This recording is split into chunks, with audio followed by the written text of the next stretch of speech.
you see that divisiveness on like a lot of different levels, and if we just go to like the micro level, like a family, that's Hmm. fighting about politics or whatever it is, the usual strategy is to avoid. So let's just not talk about anything controversial, and let's make the family get along.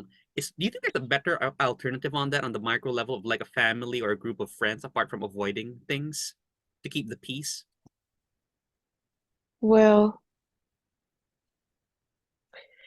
to keep the peace, I mean, Or even beyond keeping the peace to have a healthier attitude towards everything? Is there an alternative other than let's just not talk about it?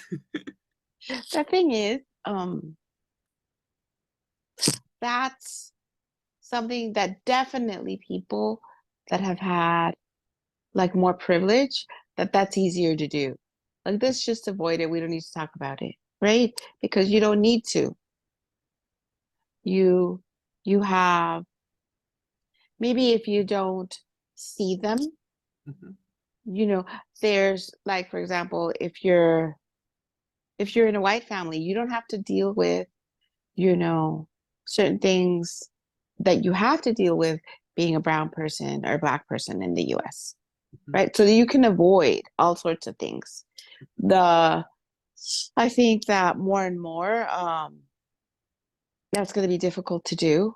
Um, um, just with the things that are changing.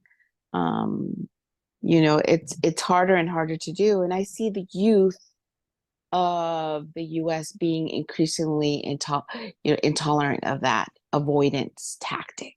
mhm, Like the young people. Do you see what I'm saying?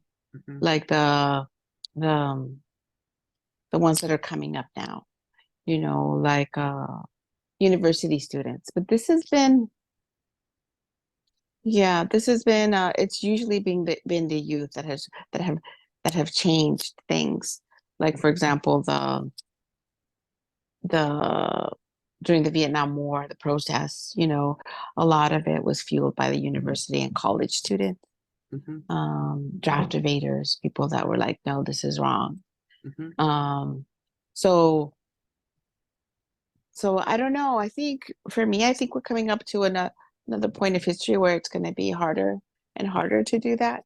Um, we talk about it like putting your head into the sand, Mhm, like that could be like a picture of it, mhm, even though like the ostrich is really like looking out for its egg.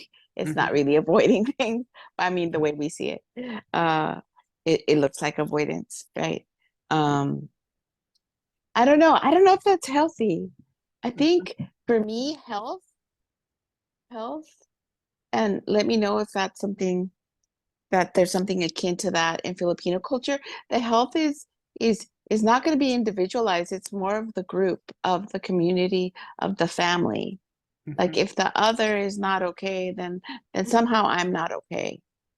Like Hmm. there has to be like this care for the community, for the whole, right? For the family as a whole, because and I think that's what you're saying, like that what I'm understanding is that in Filipino families or culture, you're not gonna fight with each other Mhm. like that, like it is in the US, because there's a different culture, there's a different holding of each other. Mhm. So am I getting that? Is that Yeah, there's definitely that idea there of like your one community, and even amongst my extended family, sometimes there's the idea of like, okay, I'm just not gonna talk to this particular sister or this particular aunt and so forth. I'm just gonna keep my distance. But deep down, especially in my mom's generation, there's this inherent knowledge that at the end of the day, you're still connected and you're still a family, and you've got to yeah. figure it out, even if temporarily you're like setting a boundary or something of that sort. Yeah. Hmm. Yeah. Hmm. Hmm. And you're talking about this idea of health and kind of like the necessity of actually confronting things, and it being a luxury if you're not able to confront that. I was thinking of the Philippines, and I think it's true even in the Philippines, like where it doesn't get necessarily too political, but even for instance, just talk about like gender issues, like gay people and lesbian people, like Hmm. it's typically not a topic that will ever come up in a family gathering or Hmm. in that sort. It's a little bit taboo, but at the same time Philippines is moving towards acceptance in that subject.